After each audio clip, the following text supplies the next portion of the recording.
Hello students. तो अभी तक हमने जो है ऑर्गेनिक्स के जो चैप्टर्स किए हैं क्लास 12th केमिस्ट्री में कार्बोक्सिलिक एसिड हमने किया है। अब जो नेक्स्ट चैप्टर हमारे पास है वो है एमीन्स। तो हम थोड़ा सा जो है एमीन्स के बारे में जानते हैं कि व्हाट आर एमीन्स है और इनकी जो भी प्रॉपर्टीज़ हैं, इनका नोमेनक्लेचर IUPAC इन सबको इसमें करेंगे हम। स्टार्ट करते हैं एमीन्स क्लास 12th। ठीक है, चैप्टर 13 है हमारे पास। ये कुछ चैप्टर्स कट भी हुए हैं।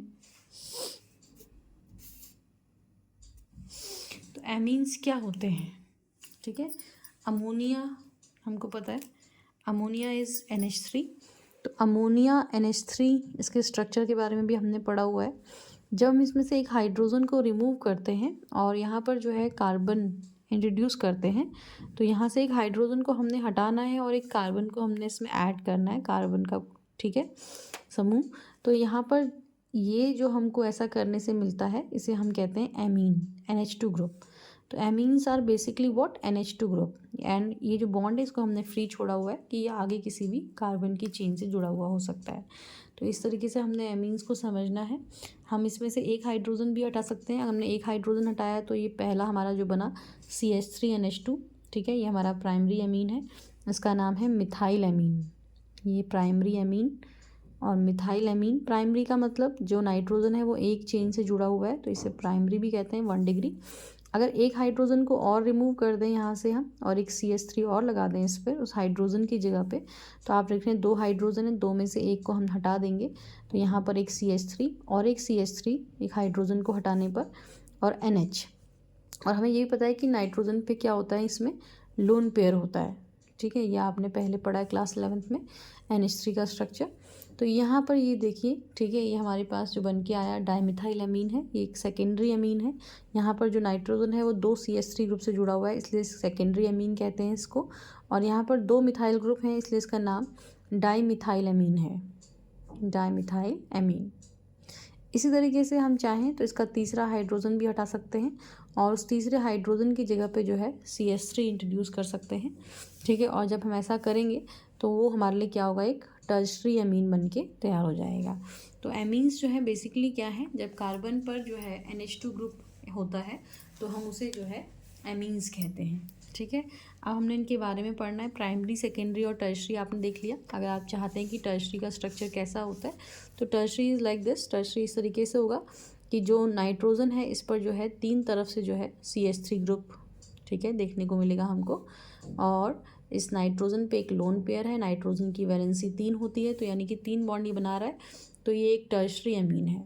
ठीक है, इसका नाम टर्शरी अमीन या ट्राइमिथाइल अमीन इस तरीके से आप कह सकते हैं, जो कॉमन नेम्स हैं। और इसके अलावा IUPAC नोमेनक्लेचर भी हम सीखेंगे इसका। ठीक है, तो स्ट्रक्चर की अगर हम बात करें, स्ट्रक्चर ऑफ एमीन्स की बात करें, तो आपने कहीं ना कहीं अमोनिया का स्ट्रक्चर पढ़ा हुआ है पहले। तो आपने अमोनिया के स्ट्रक्चर में आपने जाना है कि इसका जो स्ट्रक्चर होता है वो पिरामिडल होता है। ठीक है, इसकी जो ज्यामिति है वो पिरामिडल है। और यहाँ जो जो नाइट्रोजन है, ठीक है, नाइट्रोजन जो है वो क्या है, sp3 हाइब्रिडाइज्ड है, sp3 संकरण इसमें होता है। ठीक है, और जो इसकी संरचना होती है वो कैसी होती है, पिरामिडल। ठीक है, पिरामिडल स्ट्रक्चर है इसका, ये हम पहले भी जान चुके हैं। और यहाँ जो एंगल होना चाहिए वो 109 डिग्री होना चाहिए, लेकिन उससे कम होता है, 108 होता है। तो जो एंगल है वो 108 डिग्री होता है, क्योंकि लोन पेयर या लोन पेयर बॉन्ड पेयर के बीच में प्रतिकर्षण की वजह से जो है इस तरीके से होता है। पिछली बार आपने जो है VSEPR थ्योरी में इसको देखा हुआ है। तो ये कुछ जनरल इन्फॉर्मेशन हो गई इसके बारे में, स्ट्रक्चर के बारे में। ठीक है, अब हम आते हैं नोमेनक्लेचर पे। नोमेनक्लेचर यानी कि इसका IUPAC जो है नाम किस तरीके से हम लिख सकते हैं। तो नोमेनक्लेचर हम देखते हैं। नोमेनक्लेचर के लिए क्या होता है, जब हम इसका नाम लिखते हैं तो क्या होता है, नाम उसी तरीके से लिखना है कि सबसे पहले हमने कार्बन एटम्स काउंट करने हैं। ठीक है, फिर एन, इन या आइन जिस तरह से हम लगाते हैं सफिक्स के रूप में, और उसके बाद पीछे से एमीन ऐड कर देना है। इसके नाम में जो है पीछे से क्या ऐड हो जाता है, एमीन। जैसे एग्जाम्पल के लिए हम देखें, पहला एग्जाम्पल अगर हम देखें CH3NH2। ठीक है, तो first what we will see, हम क्या देखेंगे, एक कार्बन है तो एक कार्बन के लिए जो है मीथेन आएगा। ठीक है, मैथ आएगा। और सिंगल बॉन्ड के लिए एन आएगा, एन का ई ड्रॉप किया हुआ मैंने।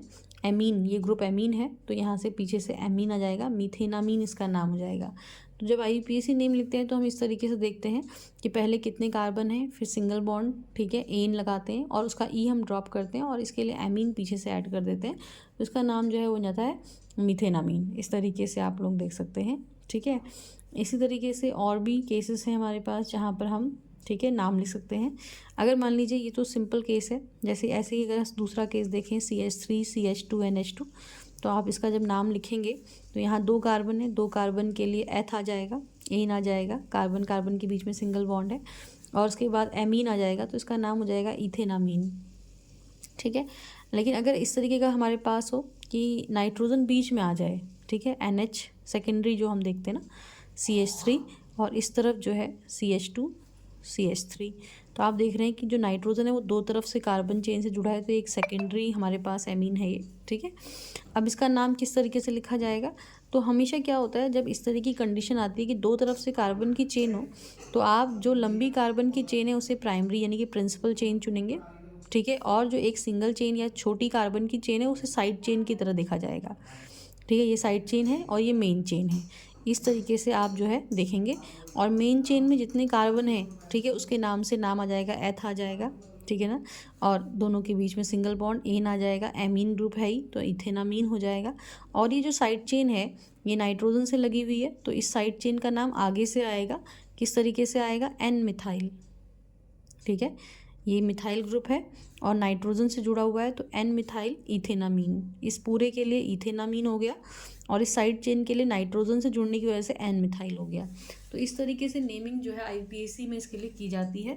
और अगर यही चीज़ अगर बेंजीन पर हो, ठीक है, ये तो हमने कहा कि सिंपल एलिफेटिक चेन है, खुली चेन है कार्बन की, उस केस में हम नाइट्रोजन या एमीन ग्रुप हमारा अगर सिंपली किनारे है तो कैसे नाम लिखना है, अगर बीच में है तो किस तरीके से नाम लिखना है, ठीक है।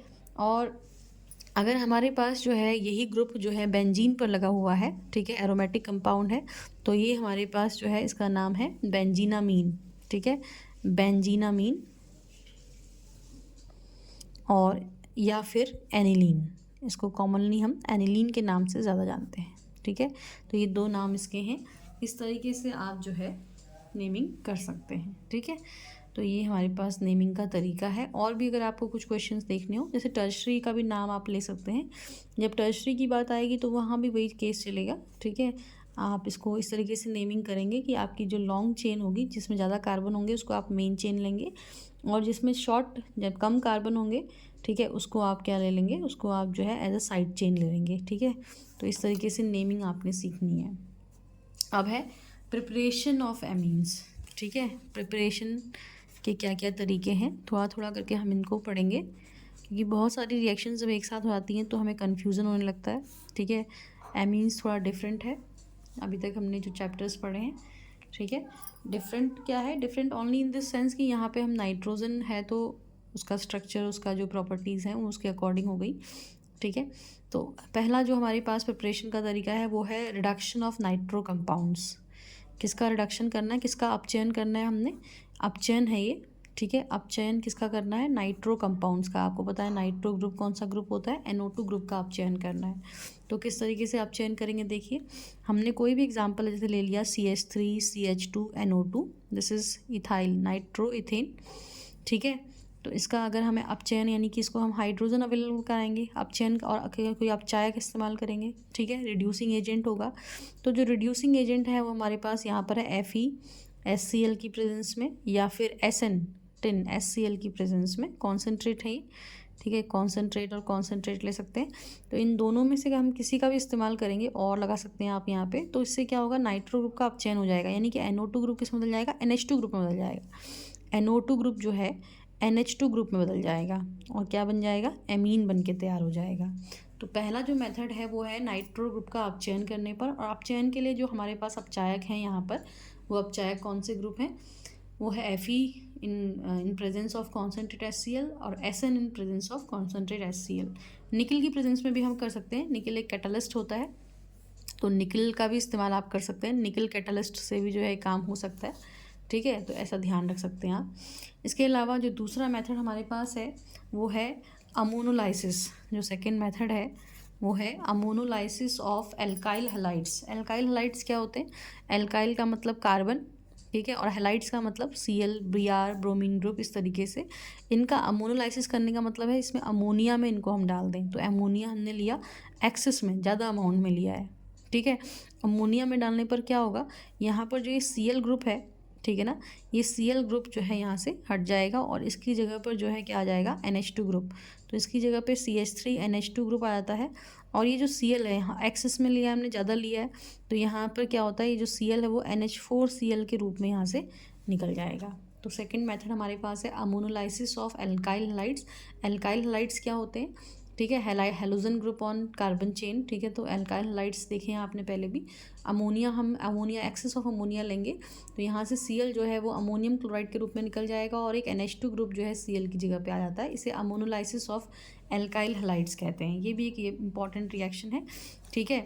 तो इस तरीके से हमने करा, ये 1 डिग्री एमीन बना। इससे जो है ये एमीन जो बनता है पहला प्राइमरी 1 डिग्री, अगर हम इसमें फिर से जो है क्या डाल दें, CH3Cl डाल दें, ठीक है, और अमोनोलाइसिस को कंटिन्यू रखें आगे को, तो क्या होगा, यहाँ से एक हाइड्रोजन जो है यहाँ से Cl के साथ निकल जाएगा और सेकेंडरी एमीन बन जाएगा। CH3 देखिए आप पहले से था, NH2 का एक H चला जाएगा, NH बचेगा, HCl के संग जाएगा और ये वाला CH3 से जुड़ जाएगा।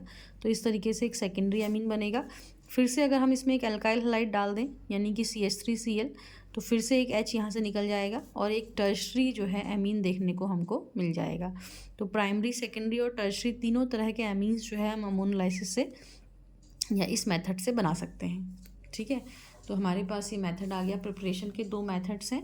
पहला मेथड बहुत इंपॉर्टेंट है आपका अपचयन NO2 ग्रुप का, और दूसरा आपके पास जो है वो है अमोनोलाइसिस ऑफ, ठीक है, एल्काइल हैलाइड्स। अब तीसरा मेथड जो हमारे पास है वो भी इम्पॉर्टेंट है, ठीक है। हमें पता है नाइट्राइल ग्रुप, ठीक है, तो उसका भी हमने क्या करना है, रिडक्शन करना है, reduction of nitrile group. Third method जो हमारे पास है, नाइट्राइल ग्रुप का रिडक्शन करना है। नाइट्राइल ग्रुप क्या होता है आपको पता है, दिस इज साइनाइड, ठीक है, और अब इसका नाम नाइट्राइल है, ठीक है।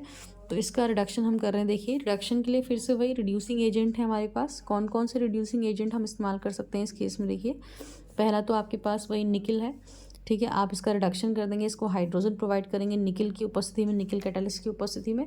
तो ये क्या होगा, ये डबल बॉन्ड्स टूटेंगे और इन दोनों को हाइड्रोजन मिल जाएगा। तो क्या होगा, ये बन जाएगा CH3, जो C है वो बन जाएगा CH2 और जो N है वो बन जाएगा NH2 और डबल बॉन्ड सारे टूट जाएंगे। और एक बॉन्ड टूटने का मतलब 2 हाइड्रोजन, तो 2 बॉन्ड टूटने का मतलब 4 हाइड्रोजन, तो 4 हाइड्रोजन का मतलब ट्वाइस ऑफ H2, ठीक है। इस तरीके से बैलेंस भी कर लेंगे रिएक्शन को। तो हमें इतने हाइड्रोजन्स की ज़रूरत है ताकि ये किस में कन्वर्ट हो जाए, प्राइमरी अमीन में। और ये जो बना आप देख रहे हैं प्राइमरी है क्योंकि नाइट्रोजन एक चेन से जुड़ा है, तो ये प्राइमरी अमीन है, ठीक है।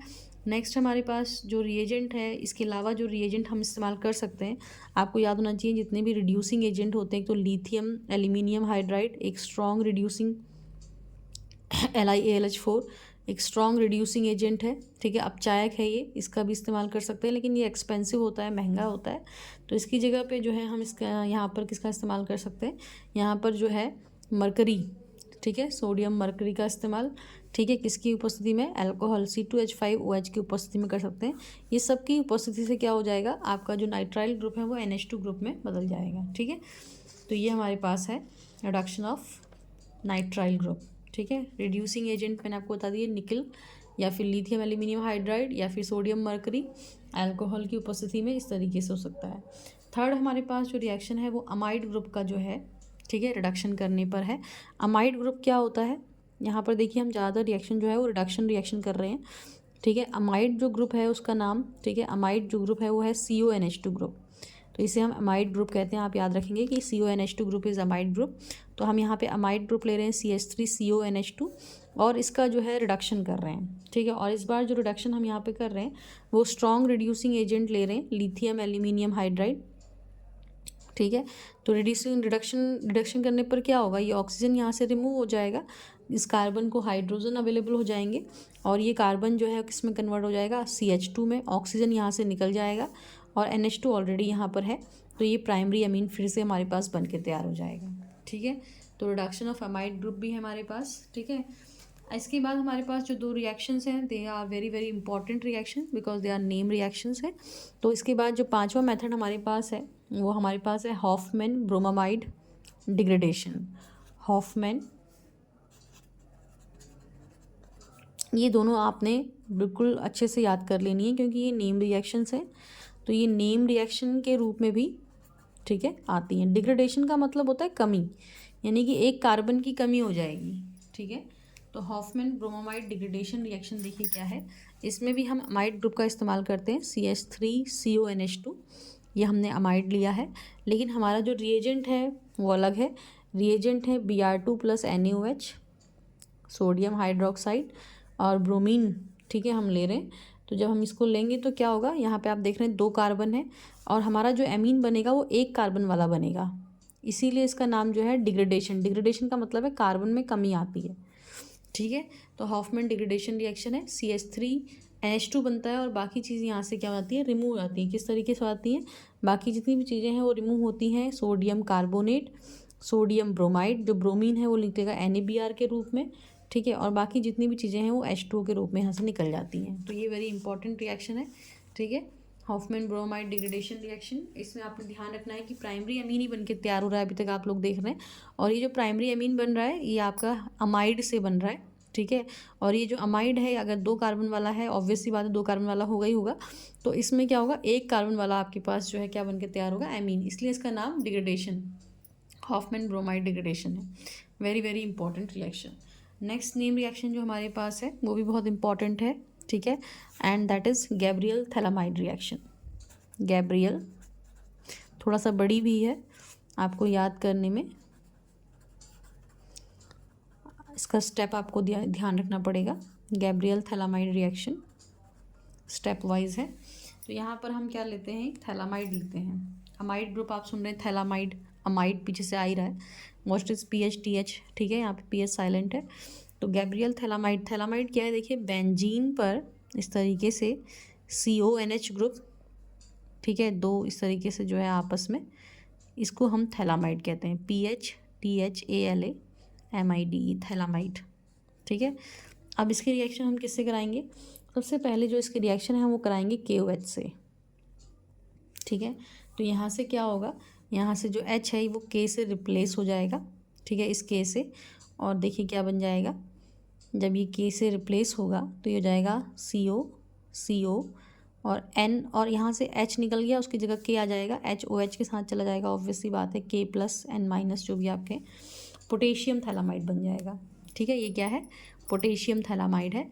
इसके बाद इसकी रिएक्शन हम कराएंगे, पोटेशियम थैलामाइड के बाद जो इसकी रिएक्शन है वो हम कराएंगे CH3Cl से, ठीक है। CH3Cl से कराने पर क्या होगा, जो K है वो Cl के साथ रिमूव हो जाएगा, और N के पास कौन आ जाएगा, CH3 आ जाएगा। तो अब हमारे पास जो बनेगा इस तरीके से आप देख सकते हैं, CONCH3 इस तरीके से बन के आ जाएगा। और लास्ट में जो है हम इसकी रिएक्शन करा देंगे एक्वस NaOH से। अब हमने इसकी रिएक्शन किससे करानी है, एक्वस NaOH से रिएक्शन करानी है। एक्वस NaOH से रिएक्शन कराने पर क्या होगा, ये जो बॉन्ड है यहाँ से और यहाँ से टूटेंगे, CH3N ऑलरेडी है, 2 हाइड्रोजन इसको मिलेंगे, तो ये बन जाएगा CH3NH2। एक्वस NaOH यहाँ पर 2 बार ही ले सकते हैं हम, ठीक है, ट्वाइस हो सकता है इसका। तो क्या होगा, यहाँ से CH3NH2 निकल जाएगा, और क्या बचेगा, देखिए ये जो बेंजीन की रिंग है इस पर इस तरफ CO ऑलरेडी था पहले से, यहाँ भी CO था, और यहाँ से ONA और ONA, ठीक है, ONA और एक ONA इस तरीके से आ जाएगा। तो ये हमारे पास इस तरीके से बन जाएगा, और जो CH3 था नाइट्रोजन के साथ, वो CH3 नाइट्रोजन के साथ क्या बना देगा, प्राइमरी अमीन, जो कि इसकी जिसको हम बना रहे हैं, तो ये प्राइमरी अमीन बन के तैयार हो जाता है। ये थोड़ा सा बड़ी रिएक्शन है, ठीक है, लेकिन आसान है अगर आपको स्टेप याद है। पहली बार KOH, दूसरी बार CH3Cl, और तीसरी बार एक्वस NaOH, और मेनली ये जो बड़ा सा पार्ट है थैलामाइड वाला ये रिमूव हो जाएगा, इसकी हमें ज़रूरत नहीं है, ठीक है। बट ये जो पार्ट है CH3N वाला ये प्राइमरी अमीन में कन्वर्ट होगा, और हमें जो है इस रिएक्शन से क्या देखने को मिलेगा, प्राइमरी अमीन जो है देखने को मिलेगा। तो अभी तक जितनी भी रिएक्शन हमने देखी आप सबको देख रहा है, इन सब में जो है हम प्राइमरी अमीन बना रहे हैं, लेकिन अमोनोलाइसिस ऑफ एल्काइल हैलाइड्स में जो है हमने क्या किया है, वहाँ पे हम प्राइमरी, सेकेंडरी, टर्शरी तीनों बना सकते हैं, ठीक है। तो ये नेम रिएक्शंस हैं दोनों, बहुत इंपॉर्टेंट है अपने आप में, और इसके अलावा जितनी भी प्रिपरेशंस रिएक्शंस हैं वो सभी जो हैं इंपॉर्टेंट हैं। अब अगर हम कहें कि हमें क्या बनाना है, ये तो हमारे एलिफेटिक कंपाउंड है, प्राइमरी अमीन है, हम चाहते हैं एनिलीन बनाना, ठीक है, क्या प्रिपेयर करना चाहते हैं हम, एनिलीन को प्रिपेयर करना चाहते हैं। तो सेम वे में we can prepare aniline also. ठीक है, हमको क्या करना है, बेंजीन का कंपाउंड लेना है और इस पर क्या लगा देना है, नाइट्रोबेंजीन, NO2 ग्रुप लगा देना है। और इसका जो है हम क्या करेंगे, फिर से रिडक्शन ही करेंगे, SN और HCl। ठीक है, रिड्यूसिंग एजेंट है हमारे पास। तो यहाँ पर क्या होगा, जो NO2 ग्रुप है वो किस में बदल जाएगा, NH2 ग्रुप में बदल जाएगा। तो हमें क्या मिल जाएगा, एनिलीन देखने को मिल जाएगा। ठीक है, इसी तरीके से हॉफमैन ब्रोमाइड डिग्रेडेशन भी कर सकते हैं हम। हॉफमैन ब्रोमाइड डिग्रेडेशन में क्या होगा, बेंजीन पर जो है CONH2 लेंगे हम। ठीक है, और इसकी रिएक्शन Br2 + NaOH से करा देंगे। तो Br2 + NaOH से रिएक्शन हॉफमैन ब्रोमाइड डिग्रेडेशन है ये। इससे भी हमको क्या देखने को मिलेगा, एनिलीन देखने को मिलेगा। ठीक है, NH2 ग्रुप आ जाएगा। तो ये दो मेथड्स ऑफ प्रिपरेशन किसके हैं, एरोमेटिक एमीन्स के लिए या एनिलीन्स के लिए हैं। तो methods of preparation of aniline दो हमारे पास है। इसके अलावा methods of preparation of amines हमारे पास जो है 6 है। 6 तरीके से हम जो है बना सकते हैं। तो आसानी से आप इनको याद कर सकते हैं, बहुत टफ नहीं है। पहले आपने दिमाग में जो है अपने अमोनिया को रखना है, फिर आपने ध्यान रखना है कि अमोनिया से एक हाइड्रोजन हटा के हमने CH3 उसमें डाला और इस तरीके से हमने एमीन्स बनाए, प्राइमरी, सेकेंडरी और टर्शरी। इनका जो स्ट्रक्चर है वो बिल्कुल अमोनिया की तरह ही होने वाला है। ठीक है, बस अमोनिया में हाइड्रोजन की जगह CH3 आ जाएगा, एक बड़ा ग्रुप लग जाएगा। और यहाँ पर जो है नाइट्रोजन पे लोन पेयर होता है, प्रतिकर्षण होता है, sp3 संकरण है, पिरामिडल्स का स्ट्रक्चर है। नॉमेनक्लेचर मैंने आपको बताया किस तरीके से करना है, प्रिपरेशन किस तरीके से करनी है। ठीक है, तो नाइट्रो ग्रुप का हमने अपचयन करना है यहाँ पर, अमाइड ग्रुप का अपचयन करना है हमने यहाँ पर। ठीक है, इस तरीके से हमारे पास जो रिएक्शंस हैं ये इस तरीके से नाइट्राइल ग्रुप का अपचयन कर रहे हैं। ठीक है, तो ये रिएक्शंस हमारे पास देखने को आती हैं when we do the preparation of amines. Now we will talk about some physical properties. तो हमने पहले भी जाना है कि जैसे जितने भी लोअर मेंबर्स होते हैं वो लिपिड्स होते हैं इसके। ठीक है, और जो हायर मेंबर्स होते हैं, ज़्यादा कार्बन 12 से जो ऊपर हैं वो जो हैं सॉलिड्स हैं। और एमीन्स जो होते हैं वो बेसिक कैरेक्टर के होते हैं। ठीक है, तो प्योर एमीन्स जो होते हैं अगर इनको लंबे समय तक हम हवा में रखते हैं तो इनमें कुछ कलर्स आ जाते हैं। और एमीन्स की जो स्मेल होती है ना, बड़ी पंजेंट तीखी, नाइट्रोजन जहाँ भी होगा तीखी स्मेल हमको उनको देखने को मिलती है। ठीक है, तो ये हमारे पास है। और बॉइलिंग पॉइंट, ठीक है, ये तो हम पहले भी आपको समझा चुके हैं कि जो बॉइलिंग पॉइंट होता है वो डिपेंड करता है कि हाइड्रोजन बॉन्डिंग है या नहीं है। वो डिपेंड करता है कि मॉलिक्यूलर मास क्या है। ठीक है, या फिर आइसोमर समायवी की बात करें तो समायवी कैसे हैं। तो यहाँ पर क्या होता है, यहाँ पर हाइड्रोजन बॉन्डिंग हो पॉसिबल है। ठीक है, इसीलिए यहाँ पर जो इनका जो बॉइलिंग पॉइंट है वो थोड़ा सा ज़्यादा होता है। ठीक है, क्योंकि यहाँ पर क्या देखने को मिलता है, हमें हाइड्रोजन बॉन्डिंग देखने को मिलती है। ठीक है, और ये जो है पानी में सॉल्युबल भी होते हैं because of hydrogen bonding again, क्योंकि यहाँ हाइड्रोजन बॉन्डिंग है इसीलिए पानी में सॉल्युबल भी होते हैं। ठीक है, जहाँ जहाँ हाइड्रोजन बॉन्डिंग हमको देखने को मिलेगी वहाँ दो चीज़ें बड़ी मेन होती हैं। एक तो पानी में सॉल्युबिलिटी और दूसरा उनका जो क्वथनांक है यानी कि बॉइलिंग पॉइंट है वो थोड़ा सा रेज कर जाता है, बढ़ जाता है। ठीक है, as compare to the other, बाकियों के मुकाबले में। तो ये दो चीज़ें आपने इंपॉर्टेंटली ध्यान रखनी है। आज हमने प्रिपरेशन और प्रॉपर्टीज़, फिजिकल प्रॉपर्टीज़ जो है यहाँ पर देखी है। नेक्स्ट वीडियो में जो है हम इसका बेसिक कैरेक्टर और केमिकल प्रॉपर्टीज़ के बारे में बात करेंगे। ठीक है, thank you all of you.